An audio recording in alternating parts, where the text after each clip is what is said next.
Définir son positionnement.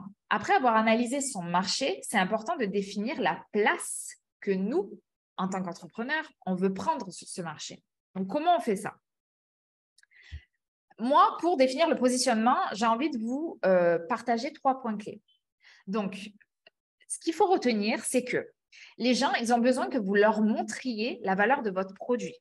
Mais ce qui est sûr, c'est que personne ne paiera naturellement à la hauteur de votre valeur. Les gens, ils ne vont pas payer naturellement cher pour vous. En fait, c'est à vous de leur montrer la valeur de votre produit.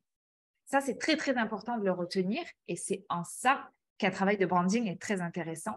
Et de la même manière, vous devez apprendre à communiquer votre valeur sur les réseaux sociaux.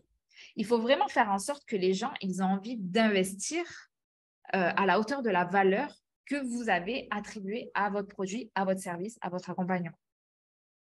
Donc, un positionnement, c'est quoi? Un positionnement, c'est la place que l'on veut prendre sur son marché. D'où l'importance de faire en amont une étude de marché, de bien le connaître pour savoir ensuite, par rapport à tout ce qu'on a analysé avant avec la stratégie des 3C, quelle place nous, en tant qu'entrepreneurs, on souhaite prendre sur notre marché. Un positionnement, c'est aussi l'image que l'on souhaite renvoyer aux autres avec notre marque. Et pour ça, je vous ai pris un exemple parlant avec des chocolats. Moi, j'adore le chocolat. Mais du coup, là, je vais vous montrer la puissance du positionnement sur un marché. Quand on regarde ces 3 chocolats, Leader Price, Lindt et Fauchon, en soi, c'est du chocolat. Donc, on pourrait se dire, bon, bah, ils sont complètement en concurrence, ils sont sur le même marché, le marché du chocolat. Sauf que chacun des 3 chocolats a un positionnement différent sur son marché.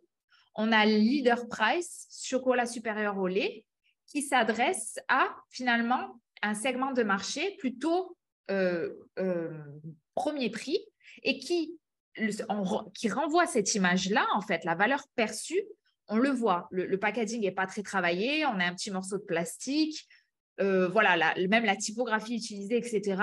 Ça renvoie finalement, c'est complètement aligné avec le segment de marché que cette personne cible avec son chocolat. Ensuite, on a le chocolat Lindt. Ici, on a des mots-clés, par exemple, excellence, sel rose de l'Himalaya. Ici, on est sur un marché qui est un peu plus moyen de gamme. On a un packaging qui est beaucoup plus travaillé avec une typographie et des icônes qui font un peu plus moyen de gamme, des mots-clés, etc., etc.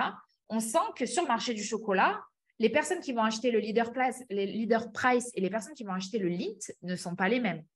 Donc, en fait, vous voyez l'idée de la valeur en fait perçue par rapport à ce qu'on propose. Mais on est toujours sur du chocolat. Et ensuite, on a le chocolat Fauchon. Et là, on est vraiment sur du très haut de gamme. Alors, Fauchon, la force qu'ils ont, c'est qu'ils ont vachement capitalisé sur leur nom. Et aujourd'hui, quand on entend Fauchon, on assimile le nom Fauchon à quelque chose de très haut de gamme. Mais voilà, ici, on est pareil sur du chocolat. Mais la personne qui va acheter le chocolat Leader Price et la personne qui va acheter le chocolat Fauchon n'est pas la même personne. Et la valeur que renvoient ces 2 chocolats sur le marché n'est pas la même non plus. Et en fait, c'est ça un positionnement. Et vous, ce qu'il faut vous demander quand vous allez lancer votre projet, c'est est-ce que vous voulez être un chocolat Leader Price? Est-ce que vous voulez être un chocolat Lindt? Ou est-ce que vous voulez être un chocolat Fauchon? Et il n'y en a pas un qui est meilleur qu'un autre. C'est juste que chacun a une clientèle spécifique avec des besoins spécifiques et du coup ne se positionne pas sur le même segment de marché, bien que tous les 3 soient sur le marché du chocolat. Donc, quelles sont les 3 étapes pour définir son positionnement? D'abord, définir la cible qui vous allez aider. Ensuite, l'offre, c'est quoi que vous proposez? Et ensuite, votre personnalité de marque, qu'est-ce qui vous rend unique? Et là, je vous renvoie vers le module qui concerne les archétypes de marque. Donc, pour ça, je voulais vous donner du coup, vous l'avez déjà vu, mais un exemple de pitch de positionnement. Donc, des pitchs de positionnement, c'est en fait une phrase qui va dire en quelques mots ce que l'on fait, à qui l'on s'adresse et quel problème on résout, entre guillemets. Donc, pour ça, moi, ce que je vous propose, alors, vous pouvez la faire à votre sauce. Moi, je trouve que c'est plus facile quand on a un modèle. Les Anglais, ils disent des modèles plug and play, je crois, où en fait, on a juste à remplacer les espaces par notre produit, notre cible et notre offre et le problème qu'on résout. Donc, en fait, vous pourrez très bien dire le nom de mon produit a été conçu pour ce type de personnes-là, ce type de clientèle-là, qui veulent ce type de problème-là, qui veulent résoudre ce problème-là. Vous pourriez très bien dire aussi, nous aidons tel type de personnes à atteindre tel résultat grâce à l'offre que l'on propose. Et enfin, le dernier que j'ai mis, c'est nous aidons telles personnes qui ont du mal à atteindre ce résultat grâce à la promesse de votre offre, de votre produit, de votre service. Pour que ce soit plus clair, j'ai mis des exemples. Premier exemple que j'ai mis, c'est Coca-Cola.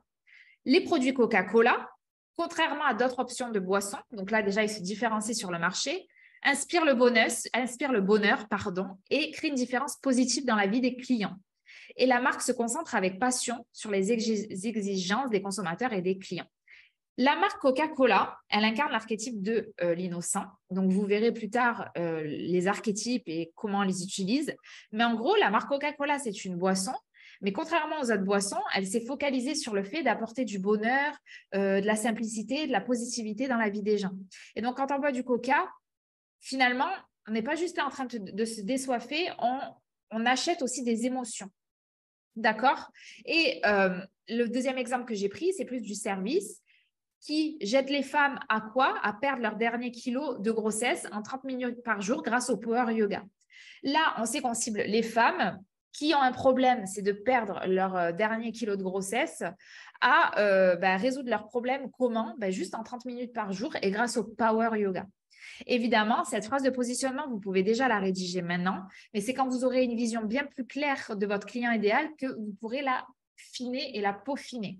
Et pour être très honnête avec vous, le pitch de positionnement, c'est quelque chose que moi, je modifie très régulièrement pour la simple et bonne raison que je connais de mieux en mieux mon audience. Et donc, du coup, que j'essaie de faire un pitch qui soit au plus proche de ce qu'elle recherche et du problème qu'elle souhaite résoudre.